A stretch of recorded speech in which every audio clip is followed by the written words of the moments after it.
اعوذ باللہ من الشیطان الرجیم بسم اللہ الرحمن الرحیم۔ قرآن پاک کی سورہ نمبر 6 کی آیت نمبر 82 کا ترجمہ۔ جو لوگ ایمان رکھتے ہیں اور اپنے ایمان کو شرک کے ساتھ مخلوط نہیں کرتے، ایسوں ہی کے لیے امن ہے اور وہی راہ راست پر چل رہے ہیں۔ اس کے بعد سورہ نمبر 6 کی آیت نمبر 88 کا ترجمہ۔ اللہ کی ہدایت ہی ہے جس کے ذریعے اپنے بندوں میں سے جس کو چاہے اس کو ہدایت کرتا ہے، اور اگر فرضاً یہ حضرات بھی شرک کرتے تو جو کچھ یہ اعمال کرتے تھے وہ سب اکارت ہو جاتے۔ سورہ نمبر 6 کی آیت نمبر 107 کا ترجمہ۔ اور اگر اللہ تعالیٰ کو منظور ہوتا تو یہ شرک نہ کرتے، اور ہم نے آپ کو ان کا نگران نہیں بنایا اور نہ آپ ان پر مختار ہیں۔ اس کے بعد سورہ نمبر 6 کی آیت نمبر 145۔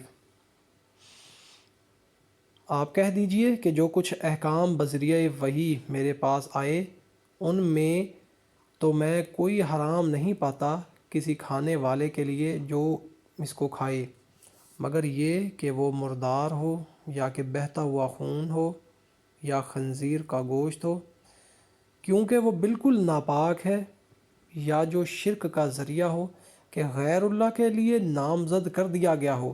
پھر جو شخص مجبور ہو جائے بشرط یہ کہ نہ تو طالب لذت ہو اور نہ تجاوز کرنے والا ہو تو واقعی آپ کا رب غفور الرحیم ہے۔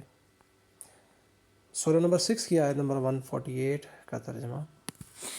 یہ مشرکین یوں کہیں گے کہ اگر اللہ تعالیٰ کو منظور ہوتا تو نہ ہم شرک کرتے اور نہ ہمارے باپ دادا، اور نہ ہم کسی چیز کو حرام کہہ سکتے۔ اس طرح جو لوگ ان سے پہلے ہو چکے ہیں انہوں نے بھی تکذیب کی تھی، یہاں تک کہ انہوں نے ہمارے عذاب کا مزہ چکھا۔ آپ کہیے کیا کہ تمہارے پاس کوئی دلیل ہے تو اس کو ہمارے روبرو ظاہر کرو۔ تم لوگ محض خیالی باتوں پر چلتے ہو اور تم بالکل اٹکل سے باتیں بناتے ہو۔ اس کے بعد سورہ نمبر 6 کی آیت نمبر 161 کا ترجمہ۔ آپ کہہ دیجئے کہ مجھ کو میرے رب نے ایک سیدھا راستہ بتایا ہے، کہ وہ ایک دین مستحکم ہے جو طریقہ ہے ابراہیم علیہ السلام کا، جو اللہ کی طرف یکسو تھے اور وہ شرک کرنے والوں میں سے نہ تھے۔ اس کے بعد سورہ نمبر 7 کی آیت نمبر 173 کا ترجمہ۔ یا یوں کہو کہ پہلے پہلے شرک تو ہمارے بڑوں نے کیا اور ہم ان کے بعد ان کی نسل میں ہوئے، سو کیا ان غلط راہ والوں کے فعل پر تو ہم کو ہلاکت میں ڈال دے گا۔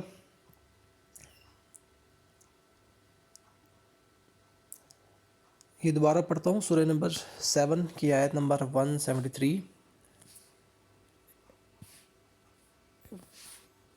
یا کہو کہ شرک تو پہلے ہمارے باپ دادا نے کیا اور ہم ان کے بعد بچے ہوئے، تو کیا تو ہمیں اس پر ہلاک فرمائے گا جو اہل باطل نے کیا۔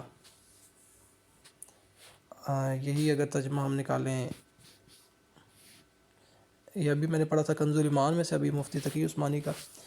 یا یہ نہ کہہ دو کہ شرک کا آغاز تو بہت پہلے ہمارے باپ دادوں نے کیا تھا اور ہم ان کے بعد انہی کی اولاد بنے، تو کیا آپ ہمیں ان کاموں کی وجہ سے ہلاک کر دیں گے جو غلط کار لوگوں نے کیے تھے۔